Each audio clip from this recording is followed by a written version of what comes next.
Indian army Indian army जिंदाबाद Indian army जिंदाबाद Indian army जिंदाबाद जिंदाबाद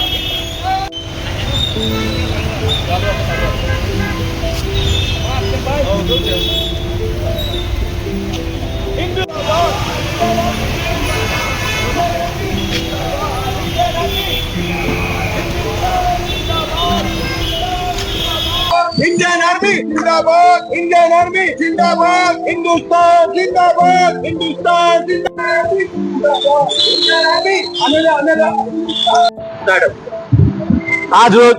7 મેના મધ્યરાત્રિએ હિન્દુસ્તાનની વીર અને જાબાજ ભારતીય સેનાએ પાકિસ્તાની આતંકવાદીના 11 જેટલા કેમ્પોને નેસ્ત નાબૂદ કરી જ્યારે અર્લી મોર્નિંગ અમને ઇલેક્ટ્રોનિક મીડિયા અને પ્રિન્ટ મીડિયાના માધ્યમથી ખબર પડતા આજે સમગ્ર 140 કરોડની જનતા રોડ પર આવીને ખુશી વ્યક્ત કરે છે। અમને પણ ઘણી ખુશી છે કે જ્યારે પહેલગામમાં 26 જેટલા નિર્દોષ ભારતીયોની નિર્મમ હત્યા થયેલી અને શહીદી થયેલી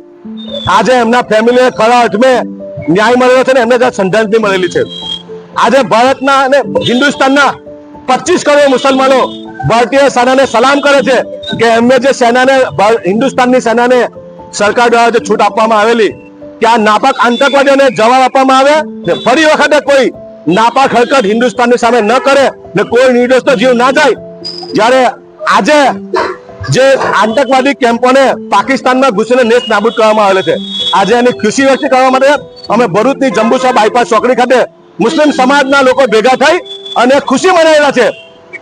અને મીઠાઈનું વિતરણ કરી અને ખુશીમાં એટલા માટે છે કે આજે 26 ભારતીયોને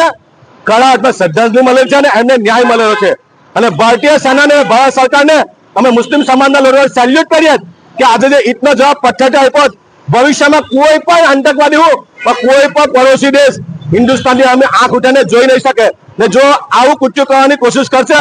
તો આનાથી ભયંકર જવાબ આપવામાં આવશે। આજે જે ભારતીય સેનાએ આ નાપાક આતંકવાદીનો ખાત્મો કર્યો એને અમે સમસ્ત ભરૂચ જિલ્લા મુસ્લિમ સમાજ ને હિન્દુસ્તાનના તમામ મુસલમાનો આજે ભારતીય સેનાને અને સરકારને સેલ્યુટ કરે। જય હિન્દ જય ભારત હિન્દુસ્તાન जिंदाबाद।